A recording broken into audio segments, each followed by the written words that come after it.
नमस्कार मित्रों, आप सभी का हार्दिक स्वागत है हमारी चैनल धर्मार्थ पे। भारत का प्राचीन इतिहास ग्रंथ महाभारत कई रहस्यों से भरा हुआ है। इसका प्रत्येक पात्र अपने आप में एक रहस्य है। महाभारत को पंचम वेद कहा गया है। ये ग्रंथ हमारे देश के मन प्राण में बसा हुआ है। ये भारत की राष्ट्रीय गाथा है। इस ग्रंथ में तत्कालीन भारत आर्यावर्त का समग्र इतिहास वर्णित है। अपने आदर्श स्त्री पुरुषों के चरित्रों से हमारे देश के जनजीवन को ये प्रभावित करता रहा है। इसमें सैकड़ों पात्रों, स्थानों, घटनाओं तथा विचित्रताओं व विडंबनाओं का वर्णन है। प्रत्येक हिंदू के घर में महाभारत होना चाहिए। महाभारत में जितने भी प्रमुख पात्र थे वे सभी देवता, गंधर्व, यक्ष, रुद्र, वसु, अप्सरा, राक्षस तथा ऋषियों के अंशावतार थे। उनमें से शायद ही कोई सामान्य मनुष्य रहा हो। महाभारत के आदि पर्व में इसका विस्तृत वर्णन किया गया है। आओ जानते हैं कि कौन किसका अवतार था। भगवान श्री कृष्ण 64 कला और अष्ट सिद्धियों के पूर्ण श्री कृष्ण को भगवान विष्णु का अवतार माना जाता है। माना जाता है कि वे अपने पिछले जन्म में मनु थे। बलराम, महाबली बलराम शेषनाग के अंश थे। जब कंस ने देवकी वसुदेव के 6 पुत्रों को मार डाला तब देवकी के गर्भ में भगवान बलराम पधारे। योगमाया ने उन्हें आकर्षित करके नंद बाबा के यहाँ निवास कर रही श्री रोहिणी जी के गर्भ में पहुंचा दिया, इसलिए उनका एक नाम संकर्षण पड़ा। बलवानों में श्रेष्ठ होने के कारण उन्हें बलभद्र भी कहा जाता है। कृष्ण के बड़े भाई होने के कारण उन्हें दावजी कहा जाता है। बलराम जी का विवाह रेवती से हुआ था। महाभारत युद्ध में बलराम तटस्थ होकर तीर्थयात्रा के लिए चले गए। यदुवंश के संहार के बाद उन्होंने समुद्र तट पर आसन लगाकर अपनी लीला का अंत कर लिया था। उनके शौर्य की गाथाएं अनेक हैं। भीष्म, कृष्ण के बाद भीष्म का नंबर आता है, जो महाभारत के प्रमुखों में से एक थे। द्यू नामक वसु ने ही भीष्म के रूप में जन्म लिया था। वशिष्ठ ऋषि के शाप व इंद्र की आज्ञा से 8 वसुओं को शांतनु गंगा से उत्पन्न होना पड़ा। 7 को तो गंगा ने नदी में बहा दिया, जबकि 8वें वसु द्यू जिंदा रह गए। वहीं भीष्म थे, जिनका प्रारंभिक नाम देवव्रत था। द्रोणाचार्य, भीष्म के बाद द्रोणाचार्य को सबसे अहम माना जाता है। देवगुरु बृहस्पति ने ही द्रोणाचार्य के रूप में जन्म लिया था। अश्वत्थामा, उपरोक्त के बाद अश्वत्थामा सबसे अहम है। गुरु द्रोणाचार्य के पुत्र थे अश्वत्थामा। पिता पुत्र की जोड़ी ने मिलकर महाभारत में कोहराम मचा दिया था। अश्वत्थामा को महादेव, यम, काल और क्रोध के सम्मिलित अंश से उत्पन्न किया गया था। कर्ण, देवताओं में सबसे प्रमुख सूर्यदेव के पुत्र थे कर्ण। कर्ण सूर्य के अंशावतार थे। कर्ण के बारे में सभी जानते हैं कि वे सूर्य कुंती पुत्र थे। उनके पालक माता पिता का नाम अधिरथ और राधा था। उनके गुरु परशुराम और मित्र दुर्योधन थे। हस्तिनापुर में ही कर्ण का लालन पालन हुआ। उन्होंने अंगदेश के राजसिंहासन का भार संभाला था।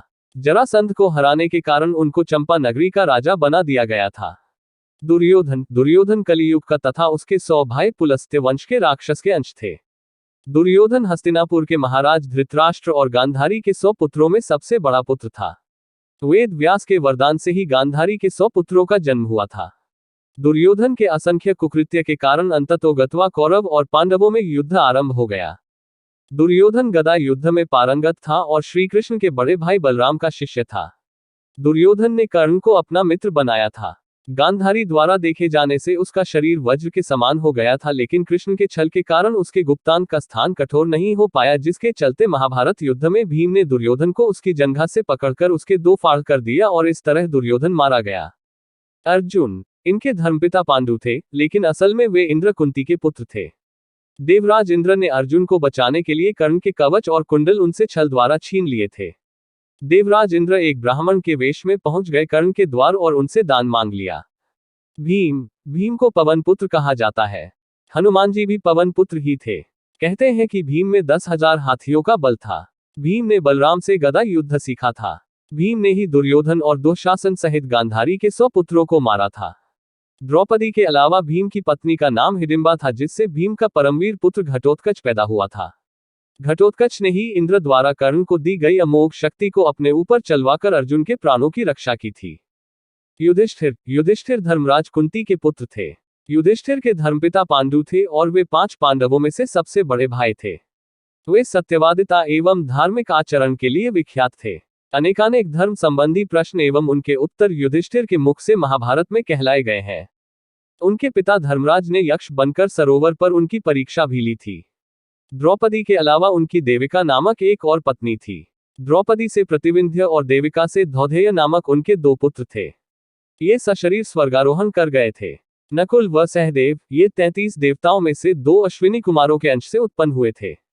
ये 2 अश्विनी कुमार थे 1 नासत्य और 2 दस्त्र। सहदेव त्रिकालदर्शी था। उसने महाभारत युद्ध के होने और इसके परिणाम की घटनाओं को पहले से ही जान लिया था, लेकिन श्रीकृष्ण ने उसे इस घटना को किसी को भी बताने से इनकार कर दिया था। कृपाचार्य, रुद्र के एक गण ने कृपाचार्य के रूप में अवतार लिया। शकुनी, द्वापर युग के अंश से शकुनी का जन्म हुआ। धृतराष्ट्र और पांडु, अरिष्टा के पुत्र हंस नामक गंधर्व धृतराष्ट्र तथा उसका छोटा भाई पांडु के रूप में जन्मे। विदुर, सूर्य के अंश धर्म ही विदुर के नाम से प्रसिद्ध हुए। कुंती माद्री, कुंती और माद्री के रूप में सिद्धि और धृतिका का जन्म हुआ था। गांधारी, मति का जन्म राजा सुबल की पुत्री गांधारी के रूप में हुआ था।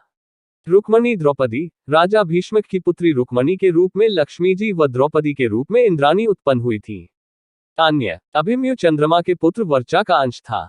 मरुदगण के अंश से सात्यकी, द्रुपद, कृतवर्मा व विराट का जन्म हुआ था।